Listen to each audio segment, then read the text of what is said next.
Berita Israel. Selamat menyimak.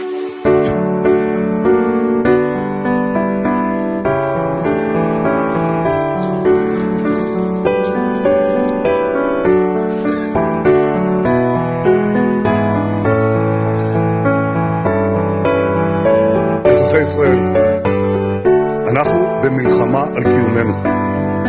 במלחמה זו חייבים להמשיך עד לניצחון.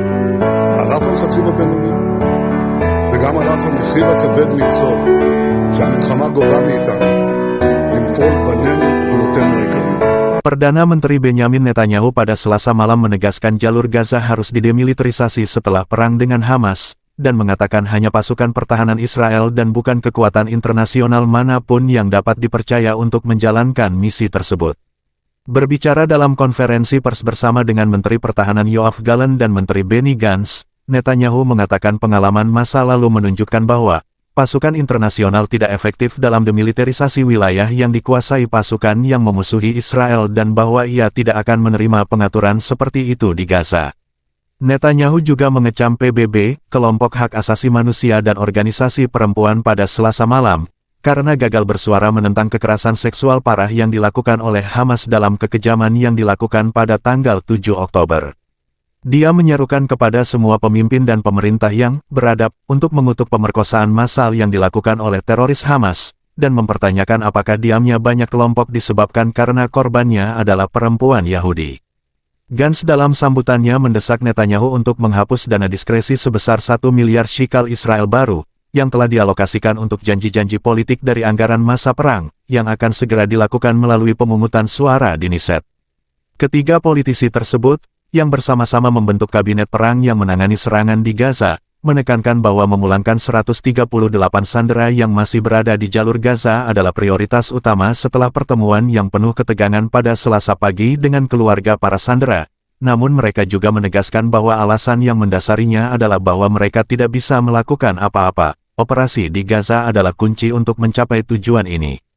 Gaza harus didemilitarisasi, dan agar Gaza menjadi demilitarisasi, hanya ada satu kekuatan yang dapat menjamin demilitarisasi ini. Dan kekuatan ini adalah pasukan pertahanan Israel, kata Netanyahu. Tidak ada kekuatan internasional yang dapat bertanggung jawab atas hal ini, katanya, merujuk pada usulan samar yang dibuat agar kekuatan tersebut menguasai Gaza setelah pertempuran usai. Kami telah melihat apa yang terjadi di tempat lain di mana pasukan internasional dikerahkan untuk tujuan demilitarisasi, lanjutnya, merujuk pada kegagalan UNIFIL di Lebanon Selatan untuk melakukan demilitarisasi wilayah tersebut setelah Perang Lebanon Kedua pada tahun 2006. Ia juga menyampaikan kemarahan yang meningkat dalam beberapa pekan terakhir di Israel dan di kalangan pendukung negara Yahudi di luar negeri, atas kegagalan PBB dan kelompok hak asasi manusia mengutuk pemerkosaan massal yang dilakukan oleh Hamas terhadap perempuan Israel pada tanggal 7 Oktober.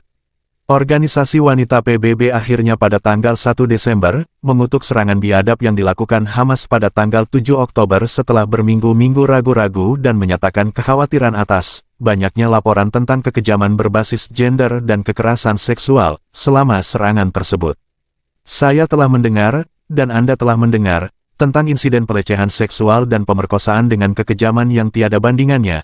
Namun saya harus mengatakan bahwa sampai beberapa hari yang lalu saya tidak mendengar organisasi hak asasi manusia, saya tidak mendengar organisasi perempuan, saya tidak mendengar PBB. Saya tidak mendengar tangisan mereka. Dan saya berkata kepada mereka, di mana Anda tadi? Apakah Anda diam karena kita berbicara tentang perempuan Yahudi? Tuntut Sang Perdana Menteri. Dari mana saja Anda? Saya berharap semua pemimpin, pemerintah, dan negara beradab, untuk bersuara menentang kekejaman ini. Berbicara tentang kampanye saat ini di Gaza, Netanyahu mengatakan tentara lebih unggul dalam pertempuran dan membuat kemajuan yang baik dalam menghancurkan Hamas, dengan menyatakan bahwa IDF telah membunuh sekitar setengah dari komandan batalion kelompok teror tersebut. Kami akan memperhitungkan siapapun yang menculik, membunuh, membantai, memperkosa, dan membakar putra dan putri rakyat kami. Kami tidak akan memaafkan dan tidak akan melupakan, kata Perdana Menteri. Dia menambahkan bahwa IDF kini telah mengepung Jabalia di Gaza Utara dan Khan Younis di selatan wilayah tersebut. Gantz dalam sambutannya menantang Netanyahu secara langsung mengenai isu dana politik kontroversial dalam anggaran masa perang, yang telah dikritik karena menyalurkan uang untuk tujuan-tujuan dan proyek-proyek partai politik sektoral dan para pemilihnya, bukan untuk upaya perang.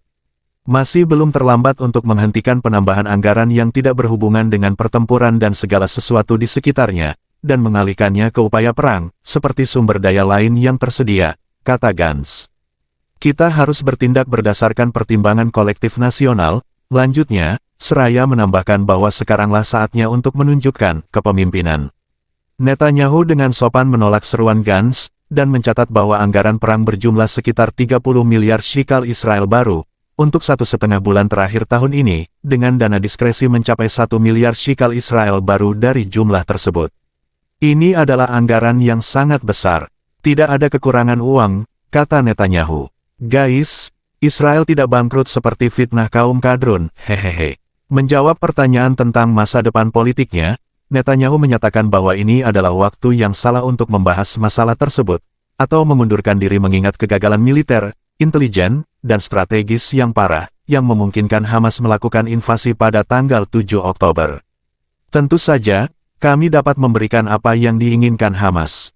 Anda tahu persis apa yang diinginkannya, kata Netanyahu, menyiratkan bahwa Hamas ingin kepergiannya dan munculnya kembali krisis pemerintahan dan sosial di Israel. Saya pikir kita tidak harus memberikan apa yang diinginkannya. Saya pikir kita harus mencapai apa yang kita inginkan. Kemenangan telak, kembalinya para sandera dan janji bahwa kelanjutan operasi militer di Gaza akan berbeda. Netanyahu juga menolak kritik terhadap keputusan pemerintah yang mengizinkan tambahan bantuan kemanusiaan dan bahan bakar ke Gaza, sebuah kebijakan yang dipertanyakan karena mengurangi pengaruh Israel terhadap Hamas yang akan membebaskan sandera. Perdana Menteri mengatakan kartu utama Israel untuk mengembalikan para sandera adalah kampanye militer itu sendiri. Dan bahwa bantuan kemanusiaan menopang operasi IDF karena mereka terpaksa menghentikannya jika terjadi bencana kemanusiaan di Gaza. Tidak ada kontradiksi antara upaya perang dan bantuan kemanusiaan yang menyertainya, karena keduanya bersatu untuk membantu para sandera, kata Netanyahu.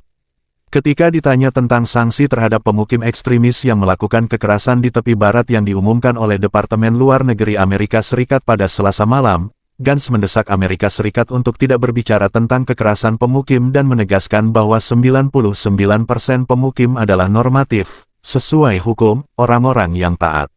Namun dia mengutuk kekerasan yang dilakukan oleh pemukim ekstremis terhadap warga Palestina dalam beberapa minggu sejak tanggal 7 Oktober.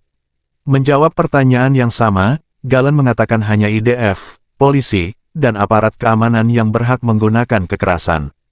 Kita harus menahan semua kekerasan ilegal, kata Gallant, seraya menambahkan bahwa Israel tidak membutuhkan pihak lain untuk memerintahkannya, dan menegaskan bahwa beberapa kekerasan terhadap warga Palestina di tepi barat dilakukan oleh ekstremis Israel yang tinggal di dalam wilayah Israel yang berdaulat. Gallant dalam sambutannya memberikan perkembangan terkini mengenai kemajuan perang, dengan mengatakan bahwa Hamas secara bertahap kehilangan kendali atas Gaza dan bahwa IDF mencapai tujuannya.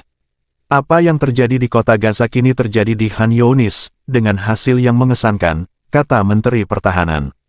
Para pemimpin Hamas sekarang memahami dengan baik bahwa tidak ada seorang pun yang datang untuk menyelamatkan mereka, baik Iran maupun Hizbullah, tambahnya. Apalagi kaum kadrun, takut berangkat menolong Hamas hehehe. Gallant mengatakan dia telah memberitahu keluarga para sandera bahwa pemerintah berdedikasi penuh untuk memulangkan semua tawanan tanpa kecuali, dan bahwa IDF melalui operasi daratnya menciptakan kondisi yang memungkinkan mereka kembali. Itu tugas kita sebagai bangsa, tugas kita sebagai lembaga pertahanan, dan tugas saya sebagai Menteri Pertahanan, ujarnya. Hanya ada satu hal yang sah untuk dilakukan, menang melawan Hamas, menyerang dan melenyapkan mereka, menghancurkan kemampuan pemerintahan dan militer mereka, serta memulangkan para sandera.